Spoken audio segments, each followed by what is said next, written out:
नमस्कार दोस्तों, आपका अपना चैनल भीष्म अकादमी में स्वागत है। दोस्तों कैसे हैं? उम्मीद है आप सभी सही होंगे और आपकी तैयारी अच्छी चल रही होगी। दोस्तों, बिहार स्टेट की एग्ज़ाम डेट आ चुकी है, तो ज़ोर शोर से तैयारी शुरू कर दीजिए और एडमिट कार्ड निकलने लगा है। तो दोस्तों, तो ये आज हम अलंकार से संबंधित प्रश्नों को लेकर आए हैं और अलंकार को हम दो भागों में लेकर आएंगे। ये पहला भाग है, इसके बाद एक और भाग लेकर आएंगे। और दोस्तों, यदि सेशन पसंद आए तो लाइक और शेयर ज़रूर करें। और ये प्रीवियस ईयर प्रश्नों की श्रृंखला है, जो कि पिछली परीक्षाओं में आए हुए टीजीटी पीजीटी परीक्षाओं में आए हुए प्रश्नों की श्रृंखला है। तो दोस्तों, यदि पसंद आए तो लाइक और शेयर ज़रूर करें और चैनल पर नए हैं तो चैनल को सब्सक्राइब कर लें, जिससे आने वाले नेक्स्ट वीडियो का नोटिफिकेशन आपको सबसे पहले मिल सके। और दोस्तों, इससे पहले वाले सभी वीडियो हमारे देखना चाहते हैं तो अभी आपको इसी सेशन के लास्ट में आपको प्लेलिस्ट का लिंक दिखाई देगा, उसमें क्लिक करके हमारे सभी वीडियो देख सकते हैं। तो चलिए देर न करते हुए सेशन की शुरुआत करते हैं।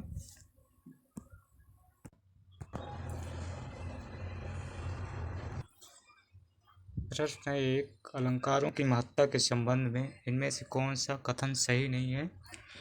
अलंकारों की महत्ता के संबंध में इनमें से अलंकार काव्य सौंदर्य उत्पन्न करते, ये सही नहीं। इसका उत्तर विकल्प सी सही है। और इसकी व्याख्या देखते हैं। अलंकार काव्य सौंदर्य उत्पन्न नहीं करते, बल्कि काव्य सौंदर्य में वृद्धि करते हैं। अन्य विकल्प अलंकारों की महत्ता के संबंध में सही है। अगला प्रश्न है, निम्नलिखित में से कौन सा अलंकार का भेद नहीं है? तो शब्दालंकार, अर्थालंकार और उभयालंकार, ये अलंकार के तीन भेद हैं। यहाँ पर छंदालंकार ये भेद नहीं है। इसका उत्तर विकल्प बी सही है। अगला प्रश्न है तीसरा, अलंकारों के कितने भेद हैं? तो अलंकारों के तीन भेद हैं। शब्दालंकार, अर्थालंकार और उभयालंकार, ये तीन अलंकार माने जाते हैं। इसका उत्तर विकल्प डी सही है। प्रश्न चौथा, सुमेलित करना है। श्लेष अलंकार में जहाँ एक शब्द के अनेक अर्थ होते हैं तो वहाँ श्लेष अलंकार होता है। उत्प्रेक्षा अलंकार में जहाँ उपमेय में उपमान की संभावना होती है तो वहाँ उत्प्रेक्षा अलंकार होता है। अतिशयोक्ति अलंकार में किसी वस्तु का बढ़ा चढ़ाकर वर्णन किया जाए तो वहाँ अतिशयोक्ति होता है। और दृष्टांत अलंकार में उपमेय और उपमान बिंब प्रतिबिंब रूप से चित्रित होता है। तो इस प्रकार इसका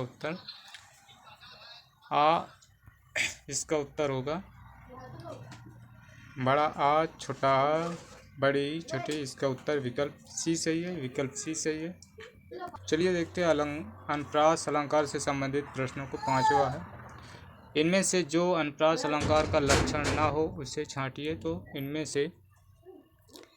इनमें से पंख की संपूर्णतया आवृत्ति होती है, ये अनुप्रास अलंकार का लक्षण है। इसका उत्तर विकल्प सी सही है। इसके अलावा शब्द के प्रारंभ अथवा अंत में वर्णों की आवृत्ति ये है, और एक या अनेक वर्णों की क्रमानुसार आवृत्ति ये भी है, और एक ही उच्चारण स्थान से बोले जाने वाले वर्णों की आवृत्ति, ये तीनों अनुप्रास अलंकार के लक्षण है। तो इस प्रकार इसका उत्तर विकल्प सी सही है।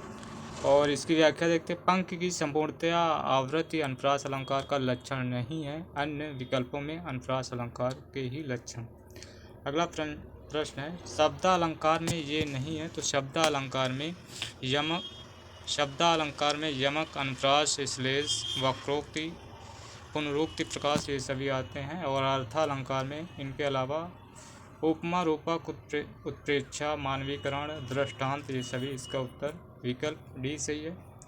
चलिए देखते हैं इसकी व्याख्या। प्रमुख शब्दालंकार अनुप्रास, यमक, श्लेष, पुनरुक्ति, विवक्षा, वक्रोक्ति आदि हैं, जबकि उपमा, रूपक, उत्प्रेक्षा, उपमेयो, उपमा, अतिशयोक्ति, प्रतिवस्तुपमा, अर्थांतर, न्यास, काव्यलिंग, उल्लेख, विरोधाभास, स्वभावोक्ति, दृष्टांत, अर्थ आदि सभी अर्थालंकार हैं। अगला प्रश्न है, शो, सुख, सुजस, सुलभ, मोहि स्वामी में कौन सा अलंकार है? तो यहाँ श वर्ण की आवृत्ति हो रही, तो इसलिए यहाँ अनुप्रास अलंकार है, इसकी व्याख्या देखते हैं। अनुप्रास शब्द अनु और तथा प्रास शब्दों से मिलकर बना है। अनु शब्द का अर्थ है बार बार और प्रास का अर्थ है वर्ण, यानी कि बार बार वर्ण। जहाँ स्वर की समानता के बिना भी वर्णों की बार बार आवृत्ति होती है वहाँ अनुप्रास अलंकार होता है। प्रस्तुत पंक्ति में सा तथा मा वर्ण की बार बार आवृत्ति हो रही है, अतः यहाँ अनुप्रास अलंकार है।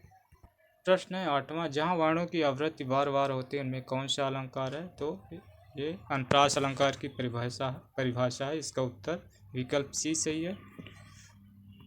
और अगला प्रश्न है, पंक्तियाँ दी हुई हैं। पराधीन जो पराधीन जो जन नहीं स्वर्ग नरकता हेतु, पराधीन जो जन नहीं स्वर्ग नरकता हेतु उपर्युक्त पंक्तियों में अलंकार है। तो इसमें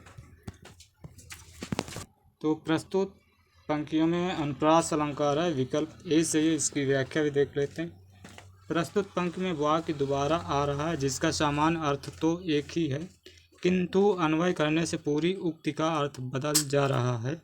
प्रस्तुत पंक्ति के पूर्वार्ध का अर्थ है जो कि मनुष्य पराधीन है उसके लिए स्वर्ग नरक है, और उत्तरार्ध का अर्थ है जो मनुष्य पराधीन नहीं है उसके लिए नरक भी स्वर्ग है, जहाँ लाटा अनुप्रास के अंतर्गत ये पंक्तियाँ आती हैं। अगला प्रश्न है 10वां, राम हृदय जाके नहीं विपत्ति सुमंगलताई, राम हृदय जाके नहीं विपत्ति सुमंगलताई, इसमें भी लाटा अनुप्रास है, विकल्प सी सही है क्योंकि पंक्तियाँ दोबारा आई हुई हैं। ये लाटा अनुप्रास का उदाहरण है।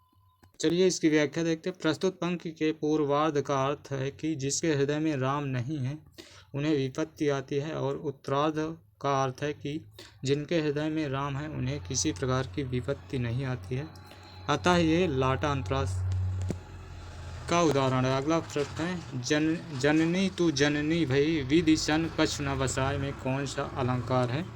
तो इसमें अलंकार है, इसमें भी लाटा अनुप्रास का उदाहरण है। और इसकी व्याख्या देखते हैं। जब एक शब्द या वाक्य खंड की आवृत्ति उसी अर्थ में हो पर तात्पर्य या अन्वय में भेद हो तो वहाँ लाटा अनुप्रास अलंकार होता है। प्रस्तुत पंक्ति लाटा अनुप्रास का उदाहरण है। अगला प्रश्न है, पंक्ति दी हुई है। तरनी तनुजा तट तमाल तरुवर बहु छाए, झुके कुल सो जल परसन हित मनहु सुहाय, उपर्युक्त पंक्तियों में अलंकार है। तो इसमें वृत्त्या अनुप्रास का उदाहरण है, विकल्प बी सही है, विकल्प बी सही। और इसकी व्याख्या भी देख लेते हैं। जहाँ एक अथवा एक से अधिक वर्ण समूह की एक से अधिक बार आवृत्ति हो वहाँ वृत्त्या अनुप्रास होता है। प्रस्तुत पंक्तियों में कई बार ता वर्ण की आवृत्ति हुई है, अतः यह वृत्त्या अनुप्रास अलंकार का उदाहरण है। अगला प्रश्न है, जहाँ एक व्यंजन की आवृत्ति एक या अनेक बार हो वहाँ होता है। जहाँ एक व्यंजन की आवृत्ति एक या अनेक बार होता है वहाँ वृत्त्या अनुप्रास होता है, विकल्प भी सही है। और अब देखते हैं यमक अलंकार से संबंधित प्रश्नों को। 14 है, कहे कवि वेनी वेनी व्याल की चुराई लीनी, कहे कवि वेनी वेनी व्याल की चुराई लीनी, इस पंक्ति में कौन सा अलंकार है? तो ये यमक अलंकार का उदाहरण है, यमक अलंकार का। इसकी व्याख्या देखते हैं। प्रस्तुत काव्य में यमक अलंकार का प्रयोग किया गया है क्योंकि इसमें वेनी शब्द का प्रयोग 2 बार हुआ है। प्रथम वेनी का अर्थ है कवि राम वृक्ष वेनी से, जो कि प्रथम वेनी का अर्थ है वेनी जो कि रीतकालीन कवि हैं, और दूसरे वेनी का अर्थ है चोटी से। तो इस प्रकार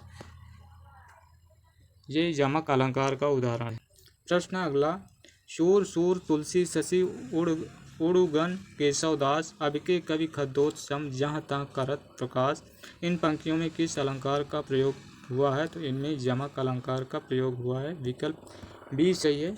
और इसकी व्याख्या देखते हैं। जहाँ एक सूर का तात्पर्य सूरदास से है और दूसरे सूर का तात्पर्य है सूर्य से, अतः प्रस्तुत पंक्तियों में यमक अलंकार है। शूर सूर तुलसी शशि उड़ुगन केशवदास सबके कवि खद्दोत्सम जहाँ तहाँ करत प्रकाश, अर्थात सूर्य है, तुलसी चंद्रमा है और केशवदास नक्षत्र हैं और आधुनिक कवि जुगनुओं के समान जहाँ तहाँ प्रकाश फैलाते हैं।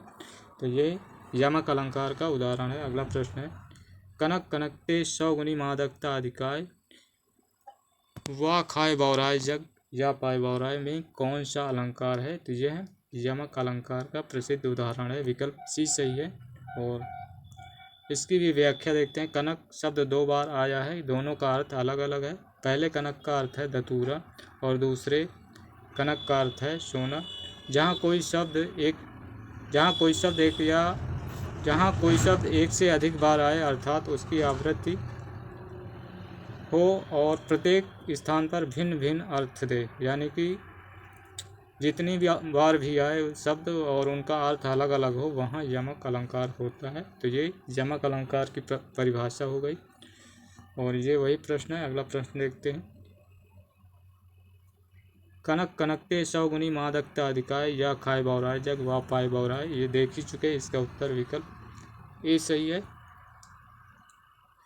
अगला प्रश्न है 18, जहाँ शब्दों शब्दांशों या वाक्यांशों की आवृत्ति हो किंतु उनके अर्थ भिन्न हो, वहाँ निम्न अलंकार में से कौन सा होता है? तो यमक अलंकार होता है। ये यमक अलंकार की परिभाषा है।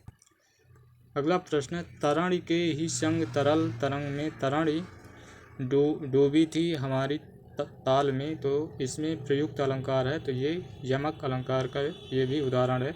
और इसकी व्याख्या देखते हैं। पद्यांश में तरणि का प्रयोग 2 बार हुआ है एवं दोनों का अर्थ अलग अलग है। इसमें पहले तरणि का अर्थ है सूर्य और जबकि दूसरे तरण का अर्थ है नाव। अतः यहाँ पर यमक अलंकार ये पंक्तियों में है। और अगला प्रश्न 20वां, खाग कुल कुल कुल सा बोल रहा है, रेखांकित शब्दों में अलंकार है। तो यहाँ भी यमक अलंकार है इसका उत्तर। और व्याख्या देखते हैं। पद्यांश में कुल शब्द का अर्थ समूह है, द्वितीय तृतीय। कुल कुल शब्द पक्षियों के कुल का कलरव के सूचक हैं और कुल शब्द के भिन्न अर्थों में प्रयुक्त होने के कारण यह यमक अलंकार है। अगला है, माला फेरत जुग भया फिरा न मन का फेर, कर का मन का डार दे मन का फेर में कौन सा अलंकार है? तो यहाँ भी यमक अलंकार है। और इसकी व्याख्या देखते हैं। उपर्युक्त काव्य पंक्तियों में यमक अलंकार है क्योंकि इसमें मन का शब्द का प्रयोग 2 बार हुआ। मन का शब्द का प्रयोग 2 बार हुआ है जो 2 अर्थ दे रहा। प्रथम मन का अर्थ है हृदय तथा दूसरे मन का अर्थ है मोतियों की माला। तो इस प्रकार यहाँ दोनों मनका का अर्थ अलग अलग है, तो इसलिए ये यमक अलंकार का उदाहरण। अगला है 22 नंबर, तो परवारो उर्वशी सुन राधिके सुजान, तो मोहन के उर्वशी कह हवै उर्वशी समान। उपर्युक्त दोहे में कौन सा अलंकार है? तो इसमें भी यमक अलंकार है। और इसकी व्याख्या देखते हैं। दोहे में पहले उर्वशी का अर्थ है अप्सरा नाम की एक उर्वशी और दूसरे उर्वशी का अर्थ है हृदय में बसी तथा तीसरे उर्वशी का अर्थ है आभूषण के लिए प्रयुक्त हुआ है। अतः यहाँ पर यमक अलंकार है। अब देखते हैं श्लेष अलंकार के बारे में और इनके प्रश्नों को। 23वां प्रश्न है, चिर जीवों जोरी जुरे, क्यों न सने गंभीर, को घट ये वृष भानुजा वे हलदर के वीर। तो ये श्लेष अलंकार का उदाहरण है।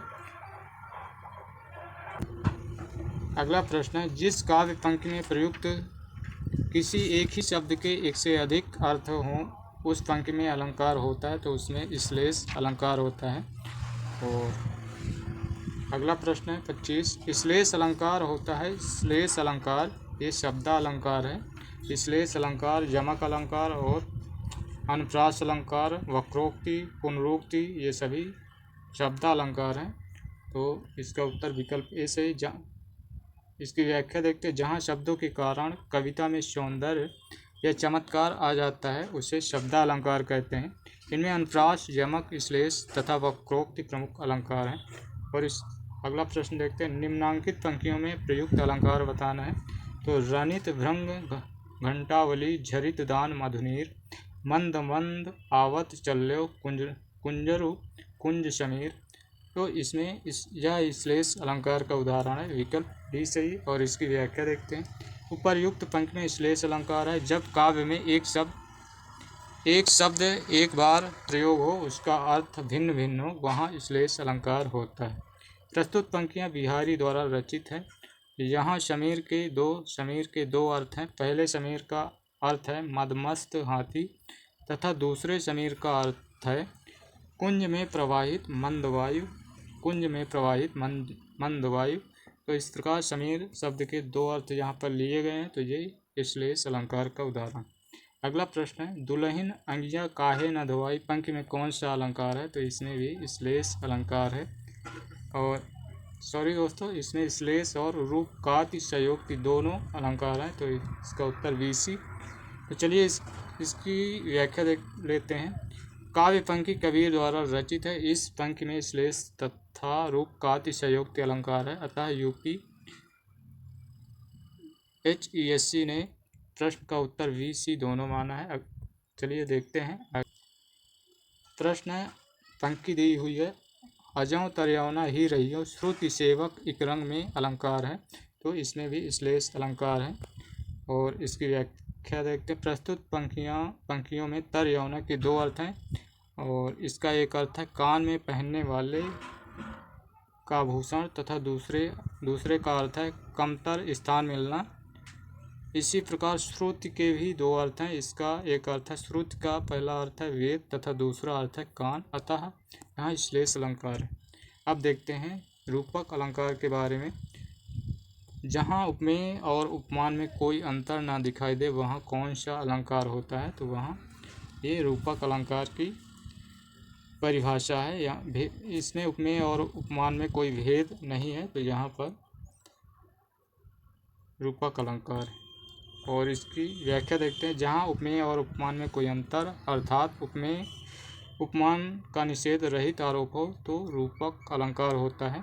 और अर्थालंकार का भेद रूपक अलंकार है। और यहाँ पर कुछ पंक्तियाँ दी हुई हैं। रात के कंबल में दुबकी उजियाली ने धीरे धीरे मुंह खोला, ये रूपक अलंकार का है। अगला उदाहरण है, उदित उदयगिरि मंच पर रघुवर वाल पतंग, ये भी रूपक अलंकार का है। सभी प्रसिद्ध उदाहरण है रूपक अलंकार के। चरण कमल बंदो हरिराई, ये भी है। अगला है, मुख रूपी चांद पर राहु भी धोखा खा गया। और अगला है, मुख कमल समीप सजे थे दो किसलय दल पुरैन के। अगला है, सखी नील नभस्सर से उतरा यह हंस आह तिरता तिरता। इसके अलावा राम कथा सुंदर कर तारी संशय विहक उड़ावन हारी, ये सभी रूपक अलंकार के उदाहरण है। प्रश्न 30वां, निम्न में से अर्थालंकार है, तो श्लेष यमक वक्रोक्त ये सभी शब्दालंकार है। इसमें एकमात्र रूपक अलंकार ही अर्थालंकार है, तो इसका उत्तर विकल्प डी सही है। इसकी व्याख्या देखते हैं। जहाँ अर्थ के माध्यम से काव्य में चमत्कार उत्पन्न होता है, वहाँ अर्थालंकार होता है। इसमें उपमा रूपक उत्प्रेक्षा दृष्टांत संदेह अतिशयोक्ति प्रतीक भ्रांतिमान दीपक व्यतिरेक अपनहुति अन्वय उल्लेख मानवीकरण इत्यादि, ये सभी अर्थालंकार के भेद हैं। अगला है, पंक्ति है उदित उदयगिरि मंच पर रघुवर वाल पतंग विकसे संत सरोज सब हर्षे लोचन भ्रंग। उपर्युक्त पंक्तियों में कौन सा अलंकार है? तो ये इससे पहले भी देख चुके हैं, ये रूपक अलंकार का उदाहरण है। उपर्युक्त पंक्ति में रूपक अलंकार है, और इसका उत्तर विकल्प बी से। इसकी व्याख्या देखते हैं। जहाँ उपमेय को उपमान के रूप में दिखाया जाए, वहाँ रूपक अलंकार होता है। रूपक के 3 भेद हैं, निरंग रूपक, सांग रूपक, परंपरित रूपक। चलिए देखते हैं। निरंग रूपक में केवल उपमेय और उपमान का अभेद रहता है। जहाँ उपमेय में उपमान के अंगों का भी आरोप हो, वहाँ सांग रूपक होता है। अब परंपरित रूपक को देखते हैं। एक रूपक के द्वारा दूसरे रूपक की पुष्टि होती है परंपरित रूपक में। और उपर्युक्त पंक्तियों में सांग रूपक अलंकार है। प्रस्तुत पंक्तियों में जनक सभा में रखे गए धनुष का वर्णन है, जिसे तोड़ने के लिए श्री रामचंद्र जी मंच पर चढ़ गए हैं। इसमें मंच में रघुवर यानी कि राम, संत लोचन में का अर्थ है नेत्र। उपमेय तथा उपमान उदयगिरी, बाल पतंग में सूर्य, और सरोज और भ्रंग का तात्पर्य है भ्रमर, ये उपमान है। और अगला प्रश्न है, वही पंक्ति है, उदित उदयगिरी मंच पर रघुवर बाल पतंग में कौन सा अलंकार है? तो ये रूपक अलंकार का उदाहरण है। इससे पहले भी इसकी व्याख्या देख चुके हैं। अगला है, चरण कमल बंदो हरि राय में कौन सा अलंकार है? तो ये भी रूपक का प्रमुख उदाहरण है। इसका उत्तर विकल्प बी सही है। और इसकी व्याख्या भी देख लेते हैं। प्रस्तुत पंक्तियों में रूपक अलंकार है। इस पंक्ति का अर्थ है, कमल रूपी चरण वाले हरि की मैं वंदना करता हूँ। जहाँ रूपी शब्द का प्रयोग हो वहाँ रूपक अलंकार होता है। जहाँ रूपी शब्द का प्रयोग हो वहाँ रूपक अलंकार होता है। और उपमेय और उपमान में कोई भेद नहीं होता है। दोनों की स्थिति समान होती है। अन्य महत्वपूर्ण तथ्य देखते हैं। इन पंक्तियों में भी रूपक अलंकार है। मैया मैं तो चंद्र खिलौना ले हूँ। और अगला है, पायो जी मैंने राम रतन धन पायो, ये भी रूपक अलंकार का उदाहरण है। और अगला, आए महंत वसंत, ये भी है। और अगला है, तुलसी मन मंदिर में विहरें, ये सभी रूपक अलंकार के उदाहरण हैं। चलिए देखते हैं अगला प्रश्न। और दोस्तों, हम आप सभी से रिक्वेस्ट करेंगे कि यदि सेशन पसंद आए तो लाइक और शेयर ज़रूर करें। तो चलिए देखते हैं। और चैनल पर नए हैं तो चैनल को सब्सक्राइब कर लें, जिससे इसी तरह आने वाले नेक्स्ट वीडियो का नोटिफिकेशन आपको सबसे पहले मिल सके। तो चलिए देखते हैं अगला प्रश्न। मुख रूपी चांद पर राहु भी धोखा खा गया, तो यहाँ रूपी दिया हुआ है, तो इससे पहले भी देख चुके हैं। तो ये रूपक अलंकार का उदाहरण है। इसकी व्याख्या देखते हैं। जिस काव्य पंक्ति या वाक्य में उपमेय पर उपमान का आरोप किया जाए उस अलंकार को रूपक अलंकार कहा जाता है। यानी कि उपमेय उपमान में कोई अंतर न दिखाई पड़े। प्रस्तुत पंक्तियों में इसी का वर्णन किया गया है। अगला है, 37 मुख कमल समीप सजे थे, दो किसलय दल पुरैन के। उपर्युक्त पंक्तियों में कौन सा अलंकार है? तो ये भी रूपक अलंकार का उदाहरण है। और इसकी व्याख्या देखते हैं। प्रस्तुत पंक्तियाँ जयशंकर प्रसाद की आशु काव्य से लिया गया है। और ये पंक्तियाँ आशु का नामक रचना से ली गई हैं, जहाँ उपमेय में उपमान का आरोप किया गया है, अतः यहाँ उपमेय में उपमान का आरोप किया गया है, अतः ये रूपक अलंकार का उदाहरण। अगला है, शख नील नभश्चर से उतरा यह हंस आह तिरता तिरता, अब तारक मौक्तिक शेष नहीं निकला जिनको चरता चरता। और इसमें रूपक अलंकार का कौन सा प्रकार है? इसमें रूपक अलंकार का पारंपरिक रूपक का प्रयोग हुआ है, विकल्प सी से। और इसकी व्याख्या देखते हैं। प्रस्तुत पद्यांश का अर्थ है कि तारागण रूपी मोती इसलिए समाप्त हो गए क्योंकि आकाश रूपी सरोवर से निकले सूर्य रूपी हंस ने उन्हें चुंग लिया। यहाँ तारागण रूपी मोतियों में सूर्य रूपी हंस का आरोप किया गया है, अतः ये पारंपरिक रूपक है। अगला है 39 नंबर, राम कथा सुंदर करतारी संशय विहग उड़ावन हारी, इन काव्य पंक्तियों में कौन सा अलंकार है? तो ये रूपक अलंकार का उदाहरण है। और इसकी व्याख्या देखते हैं। उपर्युक्त पंक्तियों में रूपक अलंकार है। यहाँ राम की कथा को हाथ की सुंदर ताली माना गया है जो संदेह रूपी पक्षियों को उड़ा देती है। जहाँ उपमेय और उपमान केवल सादृश्य ही नहीं दिखाया जाता अपितु दोनों को एक ही बना दिया जाता है, तो वहाँ रूपक अलंकार होता है। अगला है 40 नंबर पंक्ति दी हुई है, जयशंकर प्रसाद की द्वारा रचित पंक्ति है। बीती विभावरी जागरी अम्बर पनघट में डुबो रही तारा घट उषा नागरी, ये पंक्ति है। और उपर्युक्त इस पंक्ति में कौन सा अलंकार है? तो ये भी रूपक अलंकार का उदाहरण है। और इसकी व्याख्या देखते हैं। इन काव्य पंक्तियों के रचयिता छायावादी कवि जयशंकर प्रसाद हैं। वस्तुतः जब उपमेय में उपमान का निषेध रहित आरोप हो तो रूपक अलंकार उत्पन्न होता है। अन्य महत्वपूर्ण तथ्य देखते हैं। रूपक अलंकार के 3 भेद हैं, निरंग रूपक, सांग रूपक, पारंपरिक रूपक, इससे पहले भी देख चुके हैं। और रूपक अलंकार से संबंधित उदाहरण उदित उदयगिरि मंच पर रघुवर वाल पतंग। और अगला है उदाहरण, राम नाम सुंदर करतारी, संशय विहंग उड़ावन हारी। और अगला, पायो जी मैंने राम रतन, धन पायो। और इसके अलावा, एक राम घनश्याम हित, चातक तुलसीदास। ये सभी रूपक अलंकार के प्रमुख उदाहरण हैं। और अगला प्रश्न है 41 नंबर, सेम पहले दिया गया है, ये भी वही प्रश्न है। बीती विभावरी जागरी, लेकिन इससे पहले वाला टीजीटी परीक्षा 2021 में आया हुआ प्रश्न है, और ये उत्तराखंड पीजीटी 2020 में आया हुआ है। तो चलिए देखते हैं। बीती विभावरी जागरी, अंबर पनघट में डुबो रही, तारा घट उषा नागरी। इस काव्य पंक्तियों में अलंकार है, तो ये रूपक अलंकार का उदाहरण है। और अब देखते हैं उत्प्रेक्षा अलंकार के उदाहरणों को। प्रश्न है 42, जहाँ उपमेय का प्रतिषेध कर उपमान की स्थापना की जाए वहाँ अलंकार होता है उत्प्रेक्षा अलंकार। विकल्प ए सही है।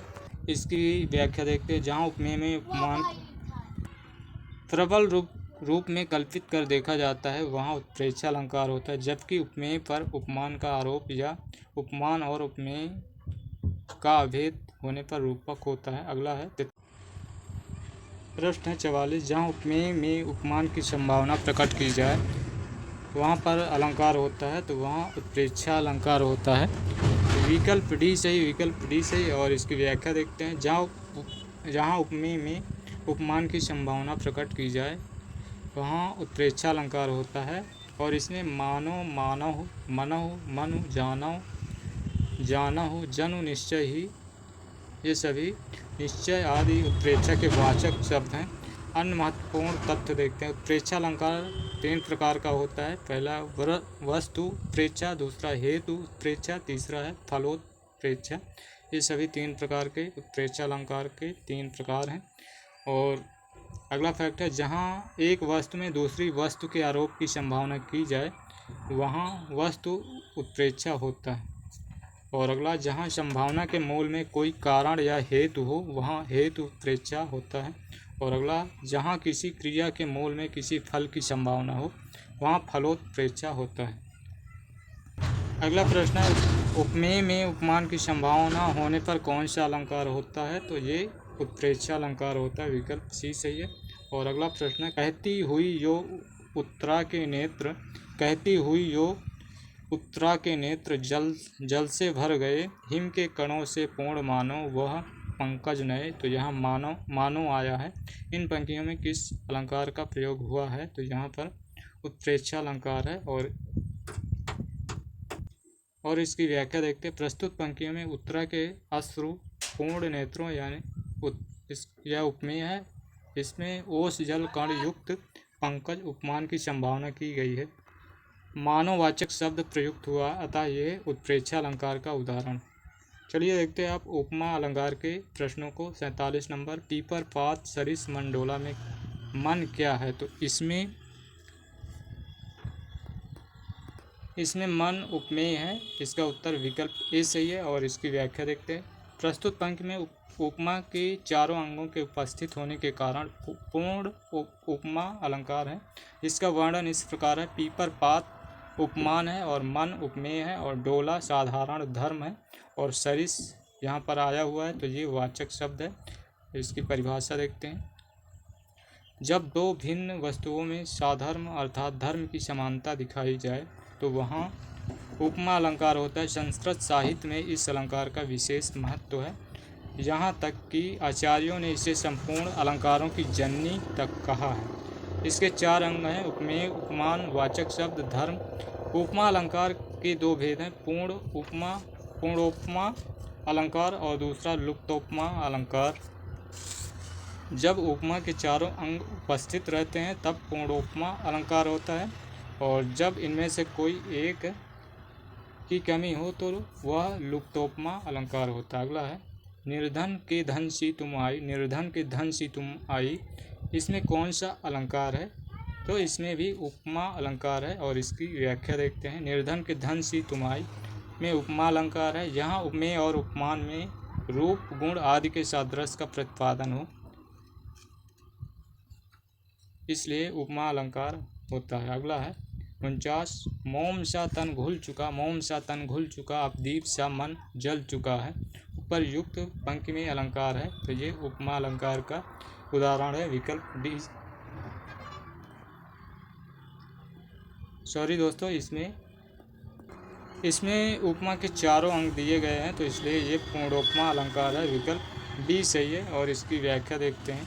जिस उपमा में चारों अंग विद्यमान हो वहाँ पूर्णोपमा अलंकार होता है। प्रस्तुत पंक्तियों में मोम तथा दीप उपमान, तन तथा मन उपमेय हैं और वाचक शब्द सा दोनों में साधारण धर्म घुल चुका तथा जल चुका, अतः यहाँ पूर्णोपमा अलंकार है। अगला प्रश्न है, जिस धर्म साम को आधार बनाकर उपमान में एकता स्थापित की जाती है उसे कहते हैं, उसे वाचक शब्द कहते हैं, विकल्प बी सही है। जिस धर्म साम को आधार बनाकर उपमान में एकता स्थापित की जाती है उसे वाचक शब्द कहते हैं। उपमेय तथा उपमान में उपस्थित हुआ गुण जो दोनों में समान रूप से पाया जाता है साधारण धर्म कहलाता है। जिससे उपमा दी जाए उसे उपमान तथा जिसकी उपमा दी जाए उसे उपमेय कहते हैं। अगला है, उपमेय को जिसके समान बतलाया जाता है उसे कहते हैं, उसको उपमान कहते हैं, विकल्प बी सही है। और अगला प्रश्न है, शम सा सी सरिस आदि किस अलंकार के वाचक शब्द हैं। एक बार फिर से देखते हैं, शम सा सी सरिस आदि किस अलंकार के वाचक शब्द हैं, तो ये सभी उपमा अलंकार के वाचक शब्द हैं, विकल्प सी सही है। और इसकी व्याख्या देखते हैं, शम सा सी सरिस आदि उपमा अलंकार के वाचक हैं। ज्ञात है कि दो वस्तुओं में समान धर्म के प्रतिपादन को उपमा कहते हैं। उपमा के चार अंग हैं जिनका विवरण निम्न प्रकार है। उपमेय जिसकी उपमा दी जाए अर्थात जिसका वर्णन हो रहा हो, और उपमान जिससे उपमा दी जाए, और वाचक शब्द समानता बताने वाले या तुलना करने वाले शब्द, और साधारण धर्म उपमेय और उपमान के उभयनिष्ठ यानी कि गुण विशेषता होते हैं। तो दोस्तों सेशन लंबा हो जाएगा, तो हम अलंकार के प्रश्नों को 2 वीडियो में, यह पहला भाग है और इसके बाद एक और भाग लेकर आएंगे। तो आज का सेशन यहीं पर समाप्त करेंगे। चलिए फिर मिलते हैं नेक्स्ट सेशन में। तो धन्यवाद। जय हिंद, जय भारत, वंदे मातरम।